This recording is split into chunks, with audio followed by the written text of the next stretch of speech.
आज हम बात करेंगे कि सरकार की ओर से ई कॉमर्स को लेकर जो नए रूल्स फ्रेम किए गए हैं वो क्या है, उसका दायरा क्या है और नए रूल्स के बाद ई कॉमर्स कंपनियों पर क्या इसका असर पड़ेगा, कंज्यूमर को क्या इससे फायदा होने जा रहा है और एग्रीगेटर्स के लिए इसमें क्या कुछ खास नियम बनाए गए हैं, इनके उल्लंघन पर किस तरीके से पेनल्टी या सजा का प्रावधान है और इससे इस पूरी की पूरी इंडस्ट्री पर क्या इम्पैक्ट हो सकता है। और हमारे साथ इस चर्चा में शामिल हो रहे हैं तीन बेहद खास मेहमान। हमारे साथ हैं रविंद्र जी, ज्वाइंट सेक्रेटरी हैं department of promotion of industry and internal trade, government of India से। सर, बहुत बहुत स्वागत है आपका। हमारे साथ रजनीश वाही हैं, सीनियर वाइस प्रेसिडेंट स्नैपडील से। रजनीश जी, स्वागत है। हमारे साथ शीर्षी कुंवर हैं, advocate, supreme court of India. Shirshi, आपका भी स्वागत है। शुरुआत मैं रविंद्र जी आपसे करना चाहूंगा कि अगर हम इस पूरे के पूरे सेक्टर को देखें तो लंबे अरसे से एक डिमांड हो रही थी रेगुलेशन को लेकर और कुछ रूल्स को लेकर, और जब कंज्यूमर प्रोटेक्शन एक्ट हमने देखा पब्लिक के सामने आया और अब लागू हुआ देश भर में, उसके साथ साथ ई कॉमर्स प्लेटफॉर्म के लिए भी नए रूल्स। क्या बेसिक एजेंडा है इन रूल्स का, क्या इनका दायरा है और मकसद क्या है? नमस्कार कविन जी। अगर आप देखेंगे तो ई कॉमर्स एक नया क्षेत्र है जिससे अभी बहुत ज़्यादा लोगों को जानकारी नहीं है और इसमें तरह तरह की नई समस्याएं लोगों के सामने आती रहती हैं। और शुरू में गवर्नमेंट का जो व्यू था इसको यही था कि जहां इंटरफेरेंस के बगैर ये बढ़ सके वहां उतना अच्छा होगा, किंतु फिर धीरे धीरे ये डिमांड आने लगी कि कुछ एरिया ऐसे हैं जिसके अंदर इसमें नियंत्रण की आवश्यकता है, कंट्रोल करने की आवश्यकता है। और उसमें एक एस्पेक्ट जो बहुत इम्पॉर्टेंट है वो है कि जब आप कुछ ई कॉमर्स प्लेटफॉर्म से खरीदते हैं तो आप एक फ़ोटो देखकर खरीदते हैं और उसके बेसिस पे आपके पास जब सामान वास्तव में पहुंच जाता है तब आपको उसकी एक्चुअल क्वालिटी पता चलती है, तब आपको पता चलता है कि जो फीचर्स वहाँ लिखे थे वो अवेलेबल हैं कि नहीं। तो उस दृष्टिकोण से यह बड़ा इम्पोर्टेंट है कि जो कंज्यूमर है उसको एक तो जो जानकारी प्लेटफॉर्म पे मिल रही है वो सही जानकारी मिले, और दूसरा कि जब उसके पास प्रोडक्ट आ जाता है और वो कंपेयर करके देखता है कि प्रोडक्ट वैसा नहीं है जैसा उसको उम्मीद थी, तो उसको वो प्रोडक्ट वापस करने का एक राइट होना चाहिए। तो उस दृष्टिकोण से ये जो नए नियम आए हैं वो उसको कवर करते हैं। उसके अतिरिक्त कौन सेलर है, उसकी क्या एड्रेस है, उसने सही से ग्रीवांस रिड्रेसल का व्यवस्था की है कि नहीं की है, इन चीज़ों को भी इन रूल्स के अंदर रखा गया है। तो इसमें डिफरेंट जो प्लेयर्स हैं, ई कॉमर्स एंटिटीज़ हैं, मार्केट प्लेटफॉर्म्स हैं और सेलर्स हैं, या जो खुद अपना सामान बेच रहे हैं, उनके हिसाब से दिया गया है कि किस तरह की उनको रिक्वायरमेंट्स को फुलफिल करना है ताकि जो कंज्यूमर है उसको सही प्रोडक्ट प्राप्त हो सके ई प्लेटफॉर्म। ओके, शीर्षी, अगर मैं समझना चाहूँगा व्यूअर्स के नज़रिए से कि पहले जो अब तक हम मॉडल देखते थे भारत में ई कॉमर्स सेक्टर को लेकर और जो रूल्स थे गवर्नमेंट ऑफ इंडिया के, क्या नया बदलाव जो है खास तौर पर इस बार किया गया है जिसके चलते मैं कहूँ कि एक बड़ा फर्क दिखेगा इस पूरे के पूरे सेक्टर में, चाहे वो कंज्यूमर के नज़रिए से हो, चाहे वो एग्रीगेटर के नज़रिए से हो, या फिर ई कॉमर्स कंपनियों यानी कि प्रोड्यूसर्स के नज़रिए से हो? जी, पहले जो इंडिया में ई कॉमर्स का ट्रेड था उसमें ई कॉमर्स प्लेटफॉर्म्स अपने आप को एग्रीगेटर के जैसे क्लासिफाई करते थे और उनको हम इंफॉर्मेशन टेक्नोलॉजी इंटरमीडिएरी गाइडलाइंस 2011 के अंदर डील करते थे, जो मोस्टली डाटा पॉलिसीज और साइबर सिक्योरिटी गाइडलाइंस हुआ करती थी। लेकिन एक ई कॉमर्स प्लेटफॉर्म का और उनके कंज्यूमर का जो एक कंज्यूमर और प्रोडक्ट सेलर वाला रिलेशनशिप है, उसके ऊपर कोई संविधान नहीं था। आप कंज्यूमर प्रोटेक्शन एक्ट 2019 अमेंडमेंट और जो consumer protection act e commerce guidelines अभी जुलाई 2020 में आई है, इसके अंदर हम ई कॉमर्स प्लेटफॉर्म्स को एज प्रोडक्ट सेलर क्लासिफाई करके उनको जो प्रोडक्ट उनके थ्रू कंज्यूमर को एक्सेसिबल है उनके रिगार्डिंग जो इंफॉर्मेशन अवेलेबल है, उसके लिए हम ई कॉमर्स प्लेटफॉर्म्स को लायबल बनाते हैं कि आपकी जो इन्फॉर्मेशन दी हैं वो ऑथेंटिक हैं, जो एडवर्टाइजिंग है वो ऑथेंटिक है, जो प्रोडक्ट की रैंकिंग है वो ऑथेंटिक है, जो प्राइसिंग है वो मैनिपुलेटेड नहीं है। इस तरह की जो एक कंज्यूमर की तरफ लाइबिलिटी होती है, उसके लिए हम कंज्यूमर प्रोटेक्शन एक्ट और ई कॉमर्स गाइडलाइंस के अंदर हम ई कॉमर्स प्लेटफॉर्म्स को कंज्यूमर के लिए लाइबल बनाते हैं।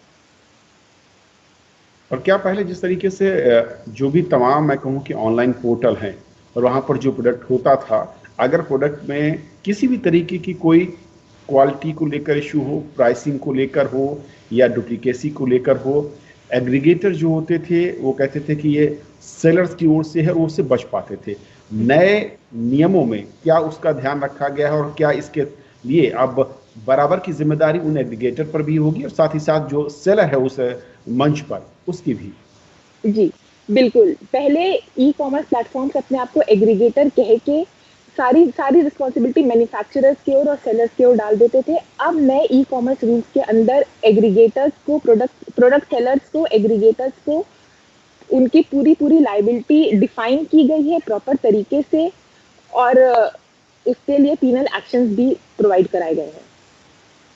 ओके, रजनीश जी, नई गाइडलाइंस को आप किस तरीके से देखते हैं? क्योंकि ई कॉमर्स जो हम देखते हैं भारत में, जिसका ईयरली जो ग्रोथ है करीब 50% से ज़्यादा का नजर आता है। हालांकि भी छोटा हिस्सा है ओवरऑल जो रिटेल मार्केट है, लेकिन बहुत तेज़ी के साथ ये बढ़ रहा है। ऐसे में नियमों की कितनी ज़्यादा ज़रूरत थी और जो केसेस या कंप्लेंट्स आती थी नए नियमों के लिहाज से, उसमें कितना बड़ा फर्क आने जा रहा है, अगर मैं कहूँ कि एग्रीगेटर या प्रोड्यूसर और जो कस्टमर हैं उनके रिलेशन को लेकर? जी शुक्रिया। सो इंडिया में already about 10 crore customers online shopping हर महीने करते हैं और अगले 5-1 साल में ये 40 से 50 करोड़ की फिगर चली जाएगी। तो रेगुलेशन का होना बहुत ज़रूरी है, वरना कंज्यूमर्स कंफ्यूज रहते हैं कि रिस्पॉन्सिबिलिटी किस चीज़ की है। इस रूल्स में खासकर ये फ़ायदा हुआ है कि 2 तरह के ई कॉमर्स बिजनेस इंडिया में हैं। एक जो अपना सामान खुद बेचते हैं, एक जो मार्केट प्लेस हैं जहाँ पे थर्ड पार्टी सेलर सामान बेचते हैं। क्योंकि रूल्स पहले क्लियर नहीं थे तो बायर भी कंफ्यूज रहते थे, लॉ एनफोर्समेंट भी और जुडिशरी भी, कि रिस्पॉन्सिबिलिटी किसकी है। इन रूल्स में मिनिस्टर ऑफ कंज्यूमर अफेयर्स ने बड़ा साफ साफ लिखा है कि सेलर्स की रिस्पॉन्सिबिलिटी कहाँ तक है, मार्केट प्लेस की कहाँ तक है, और जो ई कॉमर्स एंटिटी अपना सामान खुद ही बेच रहे हैं वो एक तरह से डी फैक्टो सेलर माने जाएंगे। उससे एक फायदा होगा कि कंज्यूमर्स कंफ्यूज नहीं होंगे, दे विल नो कि उनका राइट किसके अगेंस्ट है। इससे और बड़ी बात यह है कि इस पे टाइमलाइंस दिए हैं गवर्नमेंट ने कि आप 1 महीने के अंदर रिजॉल्व करेंगे, क्योंकि एक कंज्यूमर के पास में इतना समय या रिसोर्सेज नहीं रहते कि वो लंबा लीगल बैटल चलाएं। तो 1 महीने की टाइमलाइन, जिसके बियॉन्ड फाइन्स वगैरह हैं, ये बहुत क्लियर कट रूल है, जिसमें एक तरह से डिसिप्लिन भी आएगा और ईज ऑफ डूइंग बिजनेस भी होगा मार्केट प्लेस के लिए भी और कंज्यूमर्स के लिए भी। और रजनीश जी, क्योंकि जो सबसे बड़ा इशू था और इन नए नियमों में उस पर खास तौर मैं कहूँ कि अंडरलाइन किया गया है, एक्सपायरी डेट है, रिटर्न है, रिफंड है, एक्सचेंज है, वारंटी, गारंटी, इसको बहुत साफ शब्दों में बताना होगा जो भी ई कॉमर्स कंपनी है या फिर जो भी मैं कहूँ कि एग्रीगेटर हैं। और यहीं पर सबसे ज़्यादा कंप्लेन दिखती है, अगर सरकार के आंकड़े देखें या फिर अनऑफिशियल जो रिसर्च है उसके भी आंकड़े कुछ यही इशारा करते हैं। इस पर कितना बड़ा असर पड़ेगा या कितना रिजॉल्व कर पाएंगे नए रूल्स के तहत?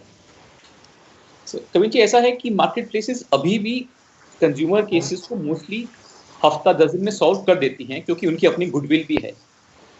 पर कुछ ऑपरेटर ऐसे होंगे शायद जो इतना डिसिप्लिन नहीं कर पाते या उनके पास इतने रिसोर्सेज नहीं हैं।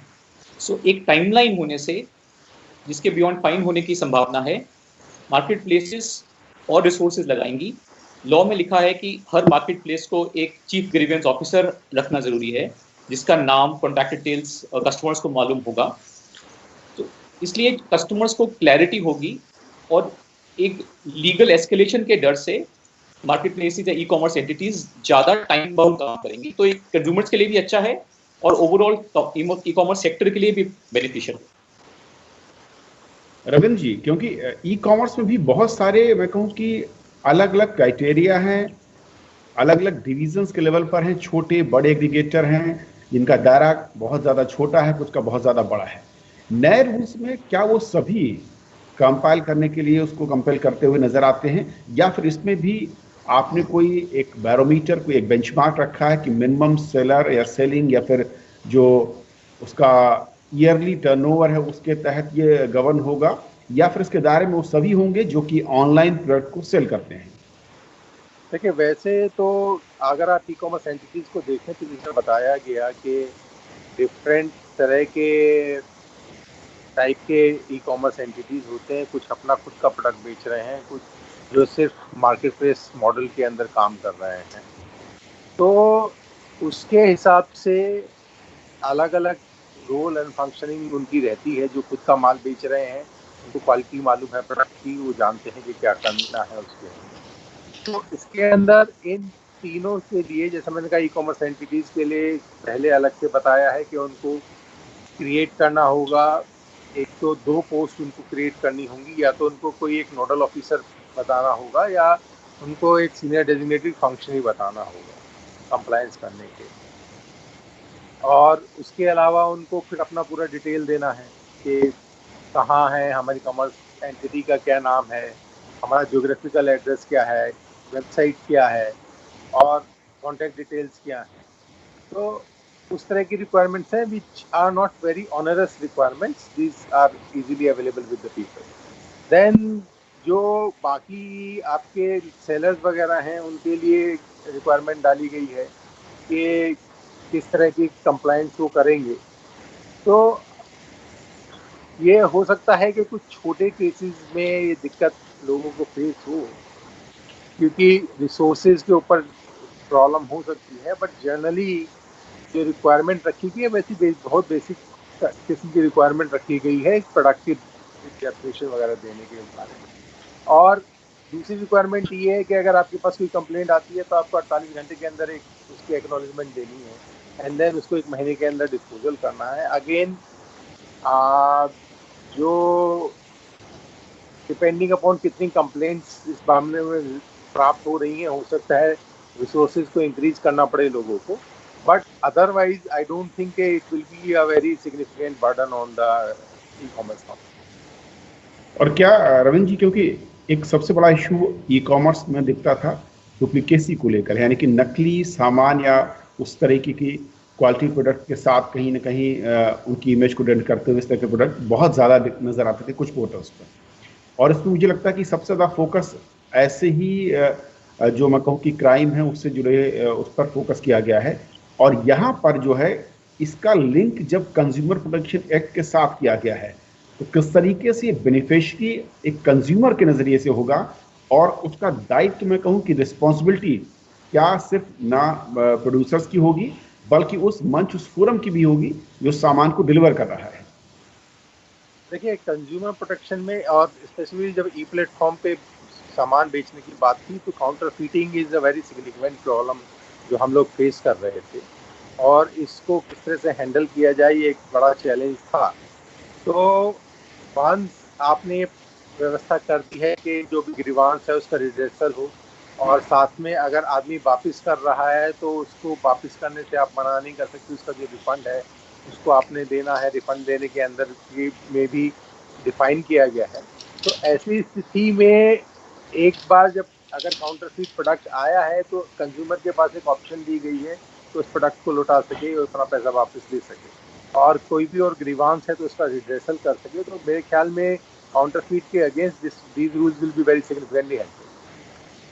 ओके शेषी, क्यों क्या कंज्यूमर के पास ज़्यादा पावर नज़र आने वाली है इन रूल्स के ज़रिए? अब अगर हम ई कॉमर्स पर कोई भी कंज्यूमर पर ख़रीदारी करता है और किस तरीके से वो इन नए नियमों के साथ ज़्यादा मजबूत नज़र आएगा? क्या ख़ास रूल्स या प्रोविजंस हैं जिनका वो फ़ायदा उठा सकता है अगर वो चीटिंग होती है या फिर वो जो क्वालिटी प्रोडक्ट की चाहत है वो पूरी नहीं कर पाते कंज्यूमर की? जी, अगर हमें ई कॉमर्स रूल को और जो कंज्यूमर प्रोटेक्शन एक्ट 2019 अमेंडमेंट हुआ था उनको एक साथ देखें तो अब कंज्यूमर्स के लिए शिकायत दर्ज करना बहुत आसान हो गया है, क्योंकि पहले कंज्यूमर प्रोटेक्शन एक्ट में शिकायत दर्ज करने का जो क्षेत्र था वो वहाँ था जहाँ पे प्रोडक्ट सेलर या प्रोडक्ट मैन्युफैक्चरर रहता हो या जहाँ उसका ऑफिस हो या जहाँ पे सामान खरीदा गया हो। लेकिन अब एक कंज्यूमर वहाँ से भी शिकायत दर्ज कर सकता है जहाँ पे कंज्यूमर रहता है, और साथ ही वो इलेक्ट्रॉनिकली भी शिकायत दर्ज कर सकता है। साथ ही साथ अब जो कंज्यूमर प्रोटेक्शन के लिए जो ई कॉमर्स की रिस्पॉन्सिबिलिटीज हैं वो बहुत स्पेसिफिक कर दी हैं। जैसे कि बहुत सारे ई कॉमर्स पोर्टल ऐसे भी बेस्ट ट्रेड प्रैक्टिसेस के लिए बहुत सारे चीज़ें करते थे, अब उन सबको लेजिस्लेट करके कॉम्प्रिहेंसिव तरीके से कर दिया गया है। जैसे कि आप ई कॉमर्स में अपना लीगल एड्रेस देंगे, अपना ज्योग्राफिकल एड्रेस देंगे, अपने हेडक्वार्टर्स का, उनके ब्रांचेस का, अपने ग्रीवियंस रिड्रेसल ऑफिसर का एड्रेस देंगे,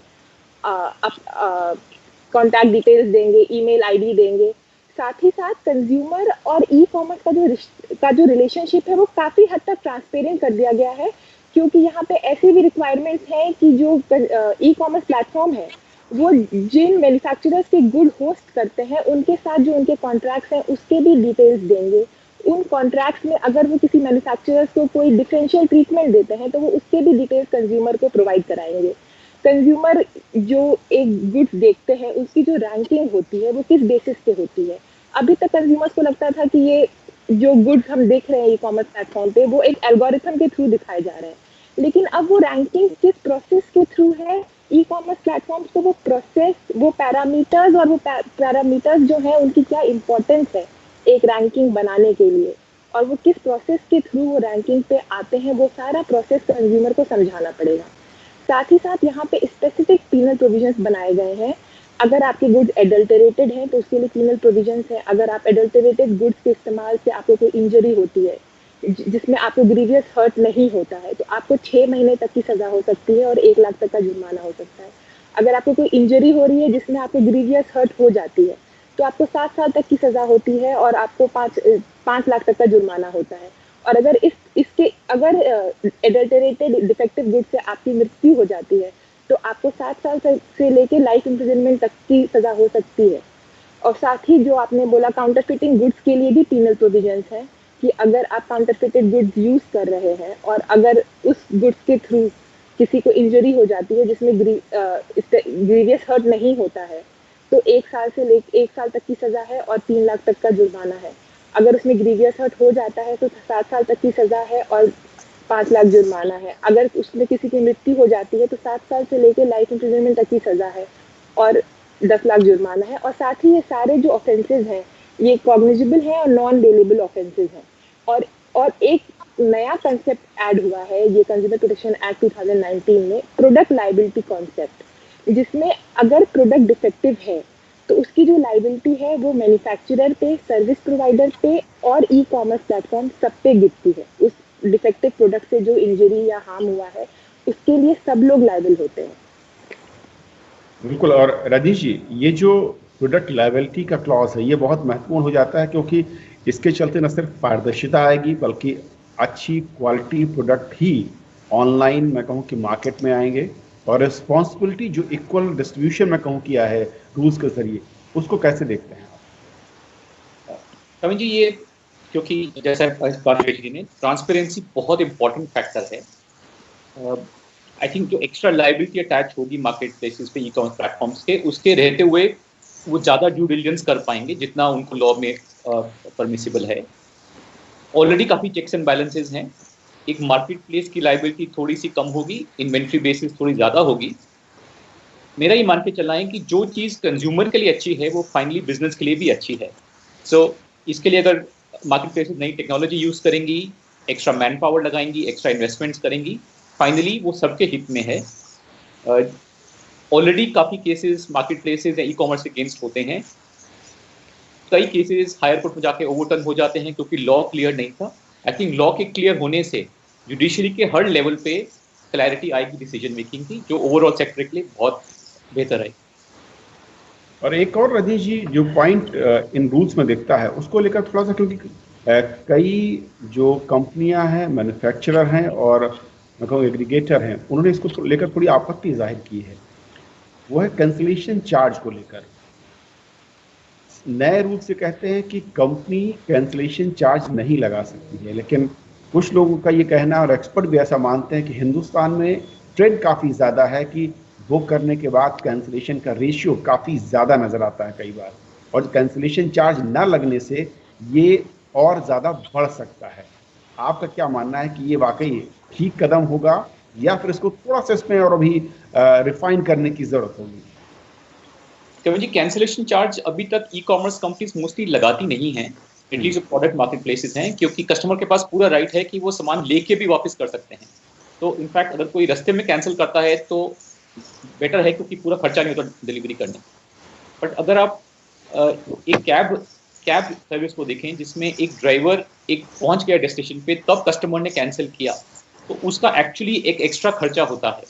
सो आई थिंक इसको देखना पड़ेगा केस टू केस, जहाँ पे एक्चुअली सेलर का या सर्विस प्रोवाइडर का एक्चुअल एक्सपेंस हो चुका है, उन केसेस में कैंसिलेशन परमिसिबल होनी चाहिए एक चार्ज लगा के।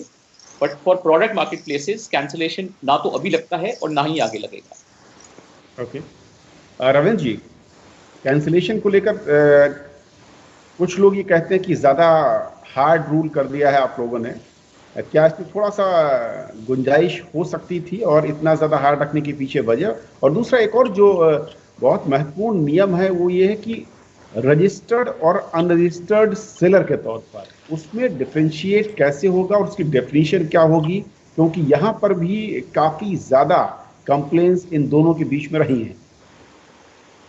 देखिए, जो कैंसिलेशन का है उसके मामले में अभी तो ये रखा है कि कैंसिलेशन नहीं लगा सकते अनलेस के ई कॉमर्स कंपनी को कोई कॉस्ट खुद पड़ी। तो वहाँ जहाँ पर भी कंपनी को कॉस्ट खुद पड़ रही है वहाँ पर कैंसिलेशन चार्ज लगाने का राइट उनको दिया गया है।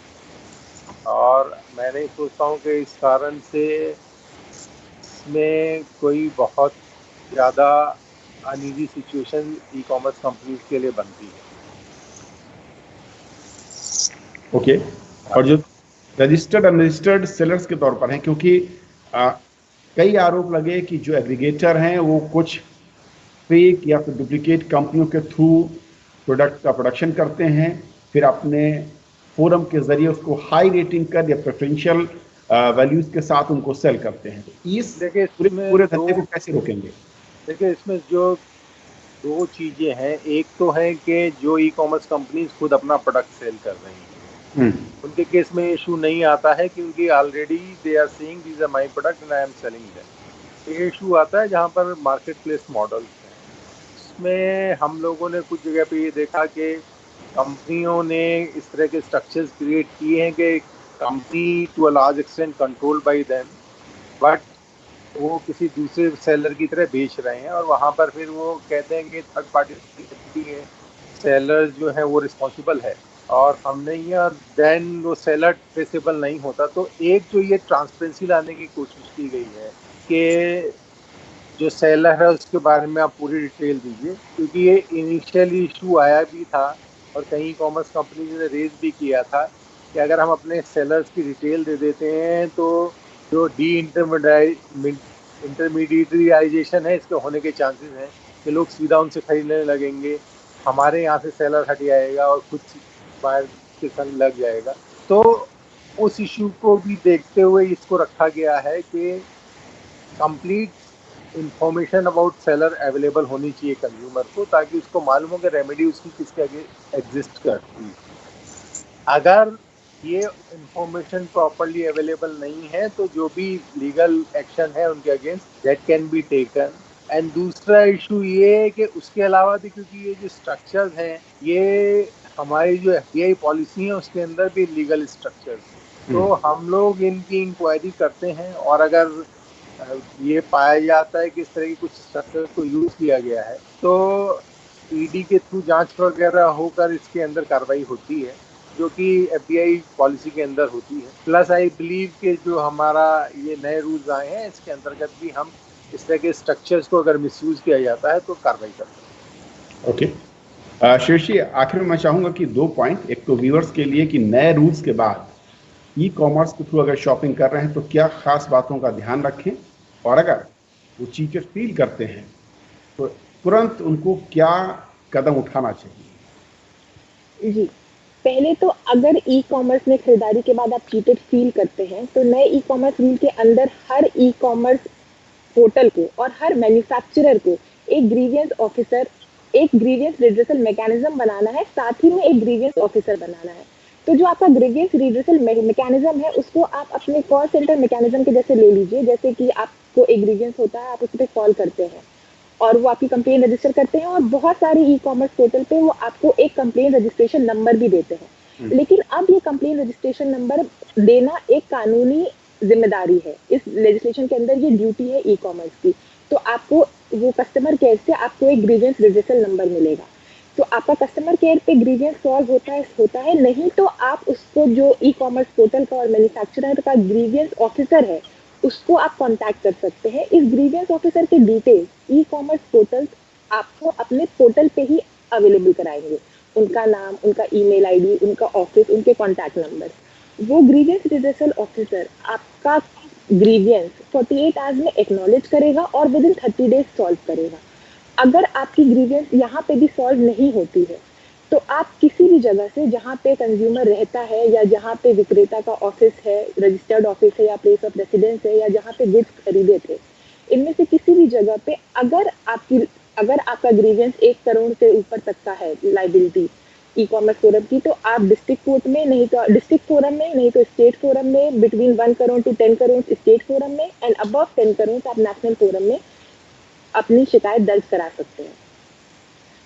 और इसमें जो नए कंज्यूमर प्रोटेक्शन एक्ट में restricted trade practices, unfair trade practices, misleading advertisement, deficiency in goods, जिसमें deficiency in goods and services में जैसे आपको ई कॉमर्स रूल्स में आप ई कॉमर्स रूल्स देखेंगे तो डिफरेंट तरह के मार्केट पोर्टल्स के लिए डिफरेंट ड्यूटीज दी हुई हैं कि लीगल ऑफिसेज मेंशन करो, कॉन्ट्रैक्ट डिटेल्स मेंशन करो। अगर इनमें से कुछ मेंशन नहीं है तो भी ये डेफिशिएंसी इन सर्विस की कैटेगरी में आएगा और आप इसकी शिकायत दर्ज करा सकते हैं। मिसलीडिंग एडवर्टीजमेंट की भी आप शिकायत दर्ज करा सकते हैं। जी काफी कमेंट इन रूल्स के बाद में जो ग्रोथ है ज़्यादा तेज़ी के साथ बढ़नी चाहिए, कोई नेगेटिव इम्पैक्ट तो नहीं होगा। और उम्मीद करते हैं कि जो रूल्स हैं उनको प्रैक्टिकली जो हमारे एग्रीगेटर हैं, ई कॉमर्स कंपनियां हैं, फॉलो करेंगी। हाँ सर, बिल्कुल। आई थिंक ये ग्रोथ के लिए बेनिफिशियल है। कहा रविंदर जी ने, आई थिंक शॉर्ट टर्म में शायद कुछ सेलर्स को प्रॉब्लम आएगी रिसोर्सेज की, क्योंकि उन पे काफ़ी ज़्यादा एक्स्ट्रा रिस्पॉन्सिबिलिटी डिफाइन की गई है। पहले भी शायद वो करना चाहते थे पर वो लीगल रिक्वायरमेंट है, तो शॉर्ट टर्म शायद थोड़ा कुछ सेलर्स पे इम्पैक्ट आए। बट आई थिंक 2 या 3 महीने के बीच में जितना भी एक्स्ट्रा कंप्लायंस इंट्रोड्यूस किया गया है, मार्केट प्लेसेस और सेलर्स उस लेवल पे आ जाएंगे कि वो नए रूल्स के कंप्लायंस में चल रहे हैं। एंड आगे दिवाली सीजन आ रहा है, I think customers should expect better service, more responsive e commerce company. चलिए, आप तीनों मेहमानों का हमारे साथ इस अहम चर्चा में जुड़ने के लिए बहुत बहुत शुक्रिया और समझाने के लिए कि नए ई कॉमर्स के लिए जो नियम हमारे सामने हैं वो किस तरीके से हैं, क्या उसका दायरा है और कैसे एक कंज्यूमर के तौर पर आप उन नियमों से फ़ायदा उठा सकते हैं। यानी कि अगर आपके साथ चीटिंग होती है, आपके साथ जो प्रोडक्ट जिसके लिए आप प्राइस पे करते हैं वो आपको नहीं मिलता है, और उसका रास्ता क्या हो सकता है। और साथ ही साथ ये ई कॉमर्स कंपनियों को भी ध्यान रखना है कि जो नियम हैं उनको पूरी तरीके से वो लागू करें और कंज्यूमर के साथ जो रिलेशन है उसको ज़्यादा पारदर्शी बनाएं। तो आज फिलहाल इतना ही।